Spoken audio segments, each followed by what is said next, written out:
In our last video, we looked at the clear New Testament pattern of believers meeting in homes. But behind those verses we discussed, there's even more going on.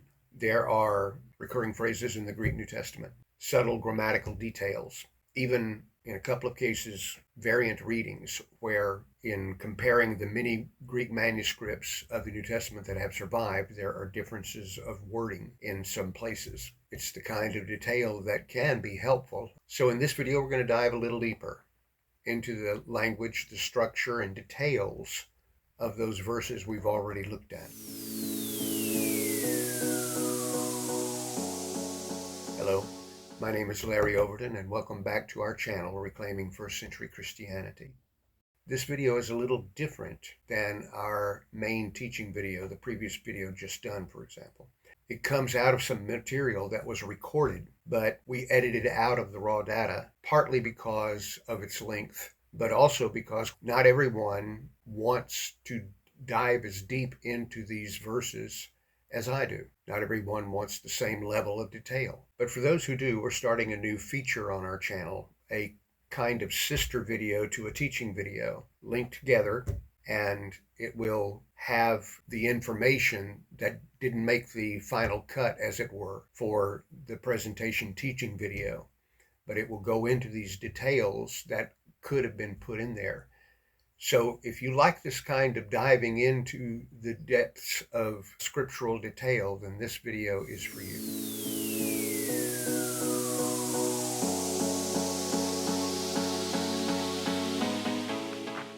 There are a few phrases that will be recurring in each of these verses that I'm going to be accessing and quoting here verbatim. And the quotes will have these phrases that occur perhaps in slightly various forms depending upon the grammatical structure of the sentence. But by and large, the phrases that we find will occur over and over again. So I just want to address those phrases in principle before we actually start looking at the verses themselves. And the first phrase is simply katikos. I'll say that again more slowly. Katikos. Two words, and it's actually kata ikos. Now, kata is a Greek preposition, and that firm kat, where it drops off the final vowel, which in Greek is alpha, of course, corresponding in English is the letter A. So the last vowel, the last letter of the preposition kata drops off when the word following it starts with a vowel or a diphthong, and as is the case here. So the next word is Oikos, or Oikos, and it is the Greek term that is translated house or household. I did not mention kata is the Greek preposition, and it can be translated different ways in different contexts. There are nuances of meaning to that preposition, as there are with other prepositions in Koine Greek, or Kini Greek is the way that's actually pronounced, but I digress. And even in prepositions in other languages, including English today, there can be a semantic range for various prepositions that are applied. And so kata could be translated by or at, perhaps in. Essentially, the preposition is one of direction, down, and yet it can be used distributively as well to indicate something that is distributive. So kata used distributively, let me get the quotation right from the lexical definition.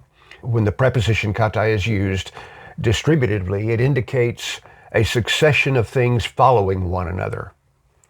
So in this application, the preposition could be translated by, but in these verses, it often is translated by the process of doubling the word itself, doubling the noun, in this case the noun oikos, again, house, household, and phrasing it as more or less you would in English language. So what that would look like could be translated by house. They met by house, but more commonly, a more familiar sounding form would be from house to house. So katikos is typically a phrase you find when you see in the New Testament scriptures the phrase from house to house, or house by house, from house to house. And closely related to that Greek phrase is another Greek phrase, tin katikon avton ecclesian. Now, literally translated, that would be the at or by house of them assembly. That kind of reads like a speaker of English as a second language with a penchant for talking like Yoda comes out kind of weird sounding. If you phrase it more commonly, would say it with the assembly that meets at this house, their house, whatever the pronoun would be. So, for example, in one passage it might say their house, and that pronoun would be avton. But if you want to change that to our house, it would be himon, himon.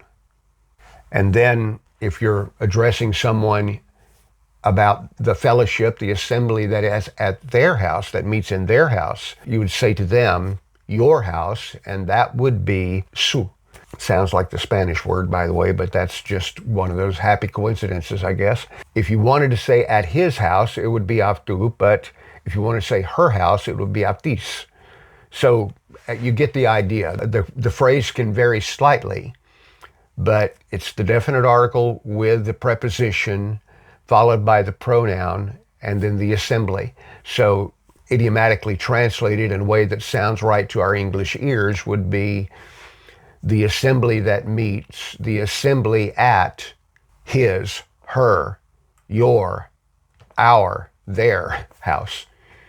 So that's the phrase that's very common in the text, and it will vary slightly depending upon the pronoun. But so the form of the phrase is very consistent, but there will be slight variations according to the grammatical structure of the sentence in question.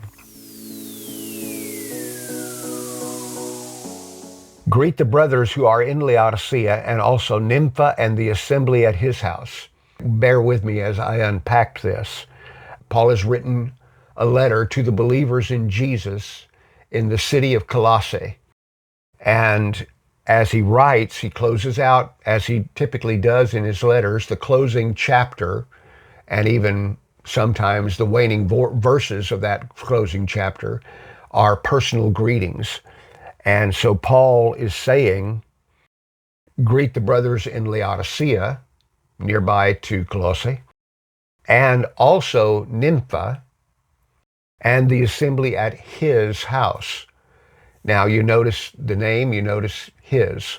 So the name Nympha, actually nymphos in Greek, is a person, and there is an assembly, ecclesia again, associated with his house, the assembly at his house. Now, the pronoun his is avtu.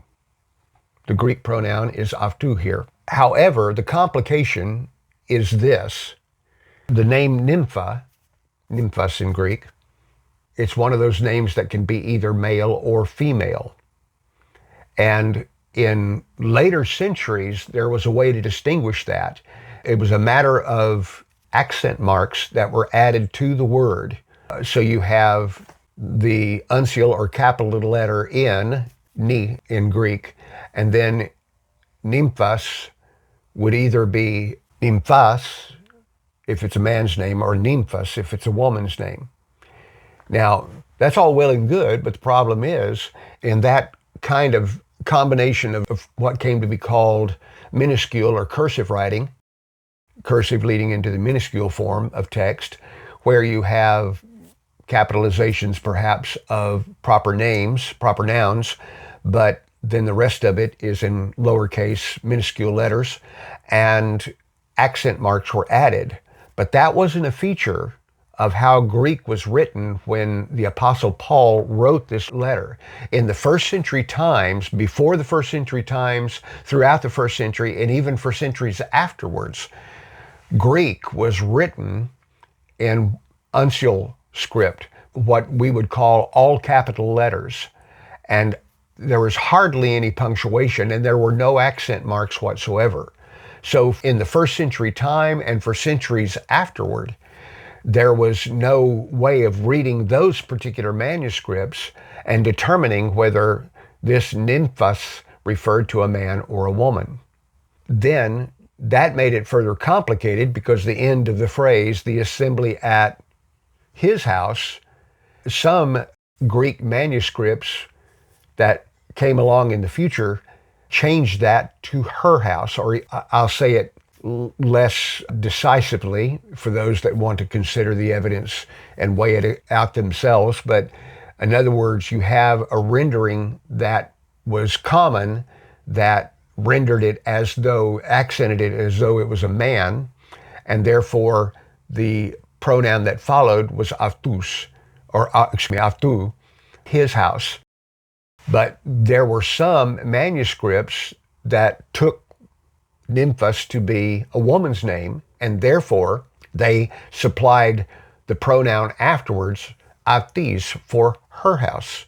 So the stream of transmission that developed and became the stream of transmission that was disseminated throughout the Byzantine Empire and on down even to centuries leading up to the very printing press, consistently that stream of transmission of the Byzantine text had it accented as a man's name with the pronoun avtu, his house. There were, if I recall correctly, 6 manuscripts that accented it differently, the name differently, and then put the pronoun afterwards as her house, avtis.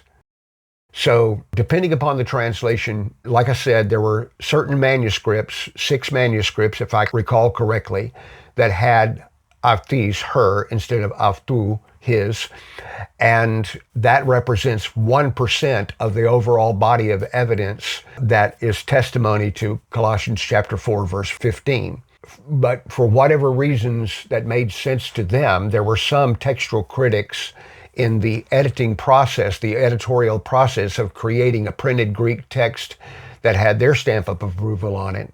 They opted for the 1% reading and perpetuated that.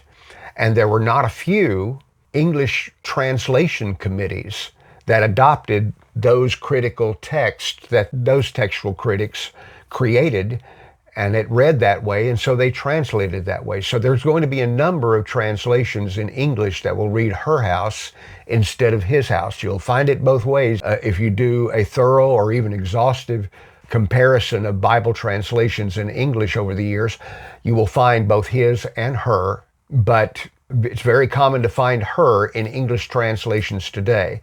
So I just wanted to take the time to point all of that out so that when you happen to see this, you'll know what's going on. So you're welcome. Getting back to the point here, it's not a big deal. It's not an earth-shattering or faith-shattering, more to the point, variant or discrepancy here. There's no grand conspiracy, no gender identity disorder or dysphoria. It is just simply because of the nature of how Greek was written in the times of the apostles and even for centuries afterwards. We don't know for certain now, 2,000 years later, whether Nympha was a man or a woman, and therefore the variance can come with the pronoun that follows. That's all that's at discrepancy here. Doesn't change a thing in meaning. It definitely doesn't change the fact that this is a reference to a house fellowship. This is a reference to an assembly, an ecclesia that met at the house of Nympha, whether his house or her house, as the case may be. And to the beloved Apphia, and to Archippus, our fellow soldier, and to the assembly at your house. Now, once again, I'll get out of the way right quick. It's not really truly important. Again, no faith-shattering discrepancy or variant is going on here. But there are a few Greek manuscripts where it addresses Apphia. There are a few Greek manuscripts that read sister. And the majority of manuscripts, I think there's 14 Greek manuscripts, about 4 or 5% of the overall total, that testify to Philemon verse 2, have the word sister. So a reference to Apphia, our sister, or Apphia, the sister, rather than Apphia, the beloved. But 95% of Greek manuscripts consistent in the Byzantine stream of textual transmission, and in the overall majority of manuscripts, it reads the beloved.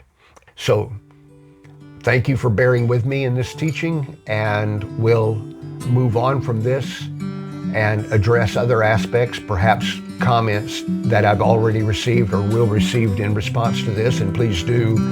We're enjoying reading as we're able to. I'm taking time to address and comment on some of them. Thank you for your time, and we'll see you in the next one.